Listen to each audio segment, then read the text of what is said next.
चलिए, तो आज हम लोग बिहार एसएससी के 2024 का सेट का सॉल्यूशन देखेंगे। यहाँ पर 75 जीके जीएस जो कि आप लोग के लिए बहुत इंपॉर्टेंट होगा। तो यहाँ पर हमारा फर्स्ट क्वेश्चन है कि भारत में उच्च न्यायालय, जिसे हम लोग हाई कोर्ट कहते हैं, कि न्यायाधीश को पद की शपथ दिलवाते हैं। तो पद की शपथ जो है वो दिलवाते हैं राज्य के राज्यपाल। लेकिन अगर पूछा जाए कि हाई कोर्ट के जो न्यायाधीश होते हैं उसकी नियुक्ति कौन करते हैं, नियुक्ति की बात आएगा तो भारत के राष्ट्रपति के द्वारा नियुक्ति होती है। लेकिन यह शपथ की बात है, शपथ किसके द्वारा दिलाया जाएगा, वो दिया जाएगा राज्य के राज्यपाल द्वारा। इसे आप लोग याद रखेंगे, कन्फ्यूजन नहीं होना है। तो यहाँ पर अगर पूछा जाएगा कि हाई कोर्ट के न्यायाधीश की नियुक्ति कौन करता है तो राष्ट्रपति जवाब देना। अगर पूछा जाए कि न्यायाधीश की शपथ कौन दिलाते हैं तब राज्य के राज्यपाल होगा। इसे आप लोग याद रखेंगे।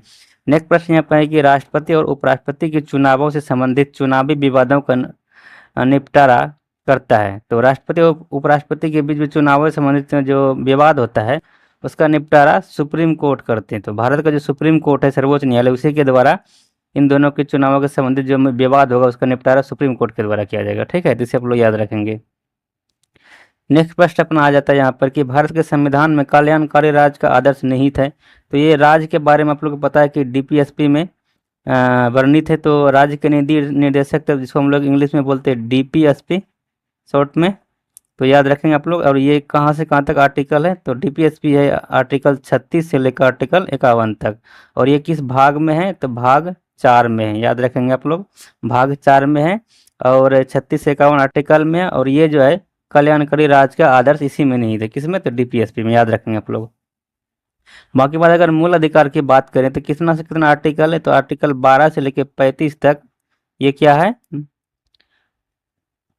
मूल अधिकार है। इसे आप लोग याद रखेंगे। नेक्स्ट प्रश्न यहाँ पर है कि भारत में मताधिकार और निर्वाचित होने का अधिकार क्या है। तो आप लोग को पता होगा कि संविधान में मताधिकार और निर्वाचित होने का अधिकार जो ये वर्णन है, इसलिए से हम लोग क्या बोलेंगे, संवैधानिक अधिकार बोलेंगे। तो याद रखेंगे आप लोग, मताधिकार एवं निर्वाचित होने का अधिकार ये एक संवैधानिक अधिकार है। नेक्स्ट प्रश्न यहाँ पर है कि निम्न में से कौन सिविल सेवा बोर्ड के पदेन अध्यक्ष होता है। तो सिविल सेवा बोर्ड के जो पदेन अध्यक्ष होता है वो होता है कैबिनेट सचिव। याद रखेंगे आप लोग, कैबिनेट सचिव जो है वो सिविल सेवा बोर्ड के पदेन अध्यक्ष होता है। नेक्स्ट प्रश्न यहाँ पर है कि लोकसभा के अध्यक्ष को पद से हटाया जा सकता है। तो इसे जो हटाने के लिए लोकसभा के सभी सदस्यों के बहुमत से प्रेरित प्रस्ताव द्वारा हटाया सकते हैं। तो याद रखें आप लोग, लोकसभा के जो अध्यक्ष होते हैं उसे हटाने के लिए क्या करेंगे, लोकसभा के सभी सदस्यों के बहुमत से पारित प्रस्ताव द्वारा हम लोग क्या कर सकते हैं, लोकसभा के अध्यक्ष को हटा सकते हैं। नेक्स्ट प्रश्न यहाँ पर आ जाता है कि भारत का संविधान गणतंत्रात्मक है क्योंकि यह, इसमें क्या होता है, गणतंत्रात्मक करने का मतलब ये हुआ कि यहाँ पर कोई मतलब राजा महाराजा जैसे ना होता था पहले कि राजा का पुत्र बनेगा फिर राजा, ऐसा कुछ नहीं है। मतलब यहाँ पर कोई वंशानुगत शासक नहीं है। तो ऑप्शन नंबर डी प्रश्न का राइट आंसर हो जाएगा कि ऐसा कोई रूल रेगुलेशन नहीं है भारत के संविधान में कि जो राजा है उसी का पुत्र फिर आगे राजा बनेगा, जैसे कि जो मुख्यमंत्री है उसी का पुत्र मुख्यमंत्री बनेगा। ऐसा ऐसा कुछ यहाँ पर रूल रेगुलेशन नहीं है। इसलिए हम लोग कहेंगे भारत का संविधान क्या है, गणतंत्रात्मक है, मतलब कोई वंशानुगत शासक नहीं है। नेक्स्ट प्रश्न यहाँ पर है कि गांधी को चंपारण आने का आमंत्रण किसने दिया था। तो आप लोगों को पता होगा कि बिहार में जो चंपारण जिला है यहाँ पर एक क्या होता था, 3 कठिया प्रणाली। आप लोगों को पता है कि टोटल जो है 20 कट्ठा जमीन में क्या करना पड़ता था, 3 कट्ठा जमीन पर नील की खेती करना पड़ता था। इसी को लेकर राजकुमार शुक्ल ने महात्मा गांधी को यहाँ पर आने का निमंत्रण दिया था बिहार के चंपारण जिला में। तो याद रखें आप लोग, राजकुमार शुक्ल। ये बार बार क्वेश्चन पूछा जाता है कि महात्मा गांधी को चंपारण आने का आमंत्रण किसने दिया था, यह राजकुमार शुक्ल के द्वारा दिया गया था। नेक्स्ट प्रश्न यहाँ पर 1913 ईस्वी में पटना में अनुशीलन समिति के एक शाखा की स्थापना किसने की थी। तो ये किया गया था सचिंद्र नाथ सन्याल के द्वारा। याद रखेंगे आप लोग, 1913 ईस्वी में, ईस्वी भी याद रखेंगे और उसके बाद अनुशीलन समिति भी याद रखेंगे। और कहाँ में, तो पटना में। किसके द्वारा, सचिंद्र नाथ सन्याल के द्वारा स्थापित किया गया था। एक प्रश्न यहाँ पर कि बिहार का पहला रामसल स्थल कौन है। तो बिहार का पहला रामसल स्थल जो है वो कांवर झील पश्चिम बिहार है, जो कि कहाँ है, बेगूसराय में। याद रखेंगे आप लोग। नेक्स्ट प्रश्न यहाँ पर आ जाएगा, निम्नलिखित में से कौन सी सभ्यता अपने नगर नियोजन के लिए प्रसिद्ध है। तो सिंधु घाटी सभ्यता, आप लोग को पता होगा ये शहरी एवं नगरी की सभ्यता है, इसी के लिए प्रसिद्ध है। याद रखेंगे आप लोग। नेक्स्ट प्रश्न यहाँ पर है कि प्राचीन भारत के प्रसिद्ध शासक जिसने अपने जीवन के अंतिम दिनों में जैन धर्म अपना लिया, तो यह है चंद्रगुप्त मौर्य। याद रखेंगे आप लोग। ये चंद्रगुप्त मौर्य जो है लास्ट में क्या किया था, जैन धर्म को अपना लिया था, तो इसे आप लोग याद रखेंगे। मौर्य वंश का संस्थापक भी यही है, चंद्रगुप्त मौर्य, इसे भी आप लोग याद रखेंगे। नेक्स्ट प्रश्न यहाँ पर, निम्नलिखित में से कौन सी कला ग्रीक बौद्ध कला के नाम से भी जाना जाता है? तो गंधार कला को हम लोग ग्रीक बौद्ध कला के से नाम से भी जानते हैं, तो याद रखें आप लोग, ग्रीक बौद्ध कला को हम लोग गंधार कला के नाम से भी जानते हैं। तो नेक्स्ट प्रश्न है, सर्वप्रथम दिल्ली के अमीरों का दमन निम्न में से किस शासक द्वारा किया गया? तो दिल्ली के अमीरों का दमन जो है वो इल्तुतमिश के द्वारा सर्वप्रथम किया गया था। याद रखें आप लोग, चाह रहा है कि सर्वप्रथम दिल्ली के अमीरों का दमन निम्न में से किसके द्वारा किया गया था? तो वो किया गया था इल्तुतमिश के द्वारा। नेक्स्ट प्रश्न देखिए, तो यहाँ पर आ जाता है अपना प्रश्न संख्या 15। इसमें पूछा जा रहा है कि द्वितीय आंग्ल मैसूर युद्ध के समय भारत का गवर्नर जनरल कौन था? तो द्वितीय आंग्ल मैसूर युद्ध जब हुआ था उस समय जो ये था भारत के गवर्नर जनरल वो थे वारेन हेस्टिंग्स। याद रखें आप लोग, वारेन हेस्टिंग जो है वो द्वितीय आंग्ल मैसूर के समय भारत का गवर्नर जनरल था। अगर पूछा जाए कि तृतीय आंग्ल मैसूर युद्ध जो हुआ था उसके समय कौन था गवर्नर जनरल? तो उस टाइम था कॉर्नवालिस। तो याद रखें आप लोग, द्वितीय आंग्ल मैसूर के समय वारेन हेस्टिंग्स और तृतीय आंग्ल मैसूर के समय कॉर्नवालिस ये गवर्नर जनरल था। याद रखेंगे आप लोग।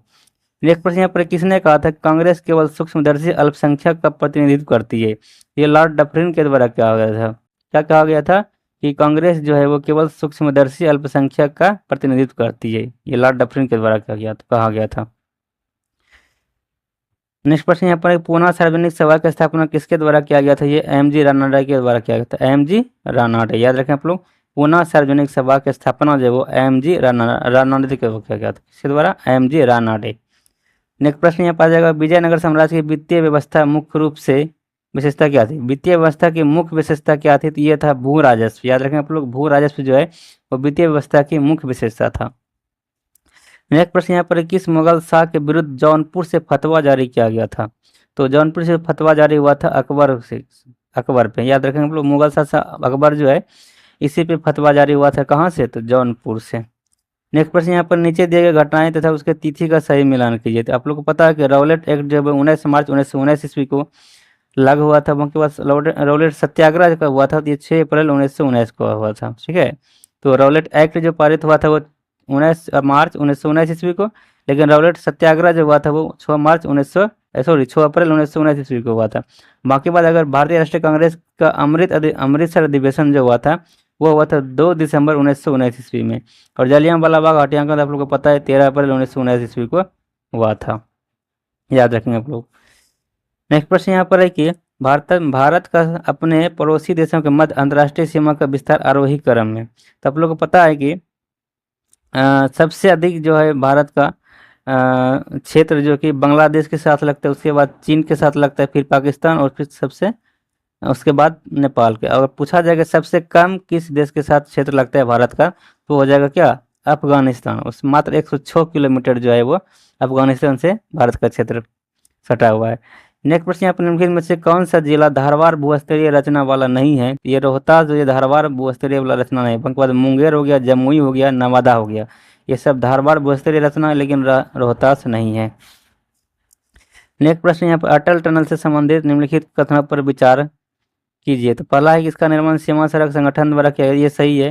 दूसरा, ये मनाली और लाहौल स्पीति घाटी को जोड़ती है, ये भी सही है। यह हिमालय के पीर पंजाल पर्वत श्रृंखला के मध्य स्थित है, ये गलत है। दूसरा है, यह भारत के लिए सामरिक दृष्टि से महत्वपूर्ण, ये भी सही है। याद रखें आप लोग। तो 1, 2, 4 ये तीनों क्या है? सही है। नेक्स्ट प्रश्न यहाँ पर, नर्मदा घाटी पर्वत श्रृंखलाओं के बीच स्थित है, तो ये सतपुड़ा और विंध्याचल। सतपुड़ा और विंध्याचल जो पहाड़ी है, पर्वत है, इसी के बीच में नर्मदा घाटी जो है वो स्थित है। याद रखें आप लोग, नर्मदा घाटी किन पर्वत श्रृंखलाओं के बीच है? तो सतपुड़ा और विंध्याचल। एक प्रश्न यहाँ पर है कि बादम पहाड़ जो है वो कहाँ है? बादम पहाड़ हो गया उड़ीसा में। मिलान करना है, एक तो लौह अयस्क क्षेत्र है और एक साइड राज्य है। तो बादाम हो गया उड़ीसा में। डल्ली राजहरा कहाँ है? तो छत्तीसगढ़ में हो जाएगा। कुद्रेमुख कर्नाटक में। नावामुंडी हो गया झारखंड में। याद रखेंगे आप लोग कि नावामुंडी झारखंड, कुद्रेमुख कर्नाटक, डल्ली राजहरा हो गया छत्तीसगढ़, बादम पहाड़ हो गया उड़ीसा। तो ये सब क्या है? लौह अयस्क क्षेत्र है, कहाँ का? विभिन्न विभिन्न राज्य का। तो इसे आपको याद रखेंगे।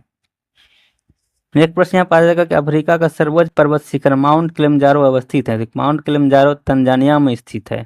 एक प्रश्न यहाँ पर, भारत में ग्रीष्मकालीन मानसून के प्रवाह की सामान्य दिशा क्या है? तो ये दक्षिण पश्चिम से उत्तर पूर्व की ओर बहती है। नेक्स्ट प्रश्न अपने यहाँ पर आ जाता है 28 नंबर प्रश्न। इसमें आप लोग को पूछा जा रहा है कि एक साइड सूची मतलब देश है और दूसरे साइड राजधानी, तो देश को राजधानी से मिलान करना था। तो उज्बेकिस्तान की राजधानी ताशकंद, ये सही है। उज्बेकिस्तान की राजधानी क्या है? ताशकंद है। तजाकिस्तान की राजधानी दुशानबे, ये भी सही है। किर्गिस्तान की राजधानी बिश्केक। तुर्कमेनिस्तान की राजधानी अशगाबाद। ये सभी मिलान क्या हुआ है? एक का एक, दो का दो, तीन का तीन, तुर्कमेनिस्तान फिर चार का चार। एक बार फिर से रिवाइज कर देते हैं कि उस उज्बेकिस्तान का राजधानी ताशकंद हो गया, ताजिकिस्तान की राजधानी दुशानबे हो गया, किर्गिस्तान की राजधानी बिश्केक हो गया और तुर्कमेनिस्तान की राजधानी अशगाबाद हो गया। नेक्स्ट प्रश्न यहाँ पर आ जाता है कि निम्नलिखित में से कौन सा मुद्रा अवमूल्यन का सबसे संभावित प्रभाव होगा? तो यहाँ पर आयात में वृद्धि होने से होगा। नेक्स्ट प्रश्न यहाँ पे वह दर जिस पर अनुसूचित वाणिज्यिक बैंक रिजर्व बैंक से रातों रात धन की आंतरिक राशि उधार ले लेता है, तो उसे हम लोग सीमांत अस्थायी सुविधा दर कहेंगे। क्या कहेंगे? सीमांत अस्थायी सुविधा दर। निम्नलिखित में से कौन सा कर आरबीआई से संबंधित नहीं? तो ऋण का नियंत्रण करता है, ये सही है। मुद्रित नोट जारी करता है, ये सही है। जनता को पैसा उधार देना, ये काम नहीं है जी आरबीआई का। अंतिम उपाय के रूप में वाणिज्यिक बैंकों को धन देना, ये भी सही था। मौखिक मतलब यहाँ पर सिर्फ जो 3 नंबर कथन था वो संबंधित नहीं है आरबीआई से, मौखिक सभी संबंधित है। नेक्स्ट प्रश्न यहाँ पे भारत को आत्मनिर्भर और स्व उत्पादक अर्थव्यवस्था के रूप में स्थापित करने का प्राथमिक लक्ष्य किस पंचवर्षीय योजना में योजना का था? तो किस पंचवर्षीय योजना का जो मतलब ये था कि यहाँ पर आत्मनिर्भर और स्वात्मकता जो है स्व उत्पादक जो वो अर्थव्यवस्था के रूप में स्थापित करने का। तो यहाँ पर तीसरी पंचवर्षीय योजना में जो ये आत्मनिर्भर भारत का योजना मतलब लाया गया था, उसके बाद स्व उत्पादक अर्थव्यवस्था के रूप में भी स्थापित किया गया था। तो याद रखें आप लोग तीसरी पंचवर्षीय योजना। और गरीबी हटाओ पूछा जाता है, गरीबी हटाओ का नारा किस पंचवर्षीय योजना में कहा गया दिया गया था? ये हो जाएगा 5वीं पंचवर्षीय योजना। तो 5वीं पंचवर्षीय योजना में जो है वो गरीबी हटाओ का नारा दिया गया था। नेक्स्ट प्रश्न यहाँ पर है कि राष्ट्रीय आय लेखांकन का जन्मदाता किसे कहा जाता है? तो राष्ट्रीय आय लेखांकन का जन्मदाता जो है वो साइमन कुजनेट्स को कहा जाता है। याद रखें आप लोग, साइमन कुजनेट्स। नेक्स्ट प्रश्न यहाँ पर आ जाता है अंतर्राष्ट्रीय मुद्रा कोष IMF एवं विश्व बैंक का मुख्यालय कहाँ है? तो हो जाएगा वाशिंगटन DC। याद रखें आप लोग, वाशिंगटन DC में किसका मुख्यालय है? तो IMF मतलब अंतर्राष्ट्रीय मुद्रा कोष और विश्व बैंक WB, और इस दोनों को जुड़वा बयान कहा जाता है। याद रखें आप लोग। और इसका जो स्थापना हुआ था वो ब्रेटन वुड्स सम्मेलन से हुआ था। नेक्स्ट प्रश्न यहाँ पर आ जाएगा कि भारत में कृषि उत्पादन से संबंधित बाजार का विनियमन कौन करता है? तो ये करता है कृषि उत्पाद बाजार समिति अधिनियम। कौन करते हैं? कृषि उत्पाद बाजार समिति अधिनियम।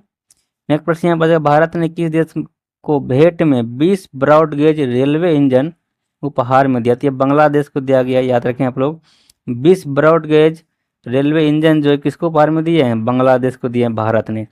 नेक्स्ट प्रश्न यहाँ पर भारत सरकार ने वर्ष 2023 से 24 में साधारण धान के लिए कितना न्यूनतम समर्थन मूल्य MSP निर्धारित किया है?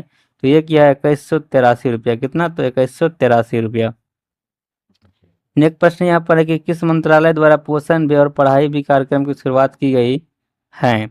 तो पोषण भी और पढ़ाई भी ये केंद्रीय महिला एवं बाल विकास मंत्रालय के द्वारा शुरुआत की गई। याद रखें आप लोग, केंद्रीय महिला एवं बाल विकास मंत्रालय। नेक्स्ट प्रश्न यहाँ पर है कि चंद्रयान 3 जिसे हाल ही में प्रक्षेपित किया गया उसका कुल वजन लगभग कितना था? तो याद रखें आप लोग, इसका कुल वजन जब 3900 kg था। कितना? 3900 kg। विश्व पर्यावरण दिवस 2023 का थीम क्या था? इसका था थीम प्लास्टिक प्रदूषण के समाधान। प्लास्टिक प्रदूषण के समाधान, और इंग्लिश में बोलिएगा तो सोल्यूशन फॉर प्लास्टिक पोल्यूशन। क्या हो जाएगा? Solution for plastic pollution. Next प्रश्न यहाँ पर है कि हाल ही में किस राज्य के दुबराज चावल को GI टैग मिला है? तो दुबराज चावल याद रखें आप लोग, छत्तीसगढ़ का इसको GI टैग अभी मिला है, दुबराज चावल। नेक्स्ट प्रश्न यहाँ पर निम्नलिखित राज्य एवं उनके राज्यपाल का कौन सा सही सम्मेलन नहीं है? तो केरल का राज्यपाल जो है वो क्या है? आरिफ मोहम्मद खान, ये सही है। नागालैंड का ला गणेशन, ये भी सही है। राजस्थान का कलराज मिश्र, ये भी सही है। त्रिपुरा की बात करें तो गुरमीत सिन्हा होकर मानिक शाह है। याद रखें आप लोग। नेक्स्ट प्रश्न यहाँ पर है ICC क्रिकेट वर्ल्ड कप 2023 में कुल कितने टीमें भाग ले रही है? तो ICC वर्ल्ड कप 2023 में जो हुआ था उसमें 10 टीमें भाग ली थी। नेक्स्ट प्रश्न यहाँ पर आ जाता है कि हाल ही में बिहार का नया महाधिवक्ता किसे नियुक्त किया गया? ये पी.के. शाही को नियुक्त किया गया था। साहित्य के क्षेत्र में नोबेल पुरस्कार 2023 किसे सम्मानित किया गया था? John Fosse. याद रखेंगे, ट्रिक जो बताया गया था वो साहित्य में ना फंसे, मतलब साहित्य का जो नोबेल पुरस्कार मिला था वो जॉन फॉसे को मिला था। नागे बाजा शब्दावली किस खेल से संबंधित है? तो नागे बाजा शब्दावली जो है वो जूडो से संबंधित है, जूडो खेल से। याद रखें आप लोग, नागे बाजा जूडो से संबंधित है। प्रोलॉग किस पीढ़ी के कंप्यूटर है? तो ये पंचम पीढ़ी का कंप्यूटर है प्रोलॉग। याद रखें आप लोग, प्रोलॉग जो है वो पंचम पीढ़ी का कंप्यूटर है। अंतर्राष्ट्रीय कृषि विकास कोष का मुख्यालय कहाँ है? तो अंतर्राष्ट्रीय कृषि विकास कोष का जो मुख्यालय है वो रोम में। कहाँ है? तो रोम में है। नेक्स्ट प्रश्न यहाँ पर है, नकटा लोक नृत्य का संबंध किस राज्य से है? तो नकटा लोक नृत्य जो है महाराष्ट्र से। कहाँ से? महाराष्ट्र से। याद रखें आप लोग, नकटा लोक नृत्य जो है वो कहाँ से है? महाराष्ट्र से है।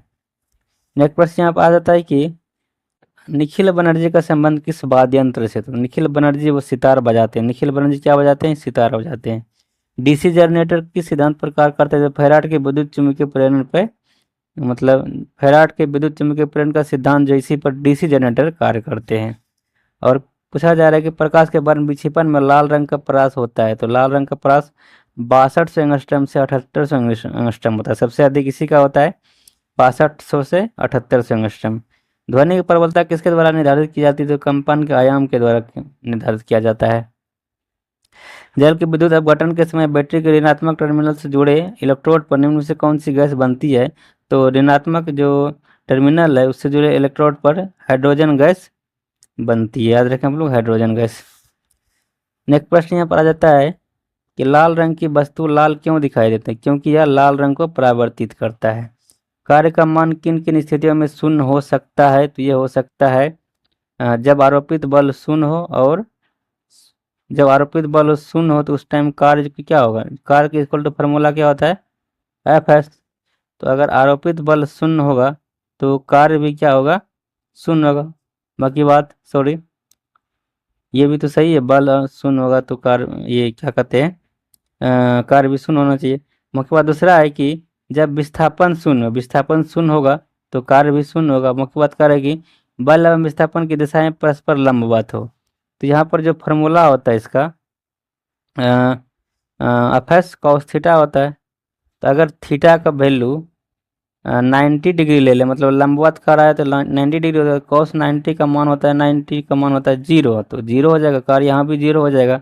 जब विस्थापन शून्य होगा तो भी 0 होगा, लेकिन कार्य आरोपित बल शून्य हो तो इसके अनुसार हमको लगता है ये इससे शून्य नहीं होगा, क्योंकि यहाँ पर बी और सी दोनों लिया है, ये नहीं लिया है। तो बी और सी सही है, लेकिन आरोपित बल अगर शून्य होगा तो कार्य जो शून्य नहीं होगा, ऐसा कुछ विधान होगा। ठीक है, इसे आप लोग याद रखेंगे। नेक्स्ट प्रश्न यहाँ पर है कि प्रतिरोध के दो तार R1 तथा R2 समानांतर क्रम में जुड़े हुए हैं, तो संयोजन का समतुल्य प्रतिरोध जो होगा वो होगा R1 into R2 by R1 plus R2। इसे आप लोग कैसे याद कर सकते हैं? इसे कर सकते हैं, तो जब तक समांतर क्रम में रहता है तो इसे हम लोग जोड़ते हैं, ये हो गया समतुल्य प्रतिरोध। जब इसमें एलसीएम लेंगे R1 और R2 तो ये हो जाएगा R2 प्लस R1। ठीक है, तो बाकी बात अगर हम लोग R करेंगे तो मतलब इसको ऊपर भेजेंगे, उल्टाएंगे तो यहाँ भी उल्टाना पड़ेगा, तो R1 इंटू R2 बटे हो जाएगा R1 प्लस R2। तो यही फार्मूला यहाँ पर दिया गया है। नेक्स्ट प्रश्न यहाँ पर निम्नलिखित में से किस विद्युत चुम्बकीय विकिरण में सबसे लंबे तरंग दैर्घ्य होते हैं? तो ये रेडियो तरंग में होते हैं। किसमें होते हैं? रेडियो तरंग दैर्घ्य में। नेक्स्ट प्रश्न यहाँ पर निम्नलिखित में से कौन एक मिश्रण का उदाहरण है? तो इस्पात जो एक मिश्रण है। इसमें कहा रहा है कि कार्नेलाइट जो है किस धातु का अयस्क है? तो कार्नेलाइट ये पोटेशियम धातु का अयस्क, किसका है? पोटेशियम का अयस्क है कार्नेलाइट। हीलियम के नाभिक में कितने होते हैं? 2 प्रोटॉन और 2 न्यूट्रॉन होते हैं हीलियम के नाभिक में। नेक्स्ट प्रश्न यहाँ पर है कि क्रोमेटोग्राफी की तकनीक का प्रयोग होता है? किसमें होता है? ये होता है रंगीन रसायन के मिश्रण से पदार्थों को अलग करने में। किसमें?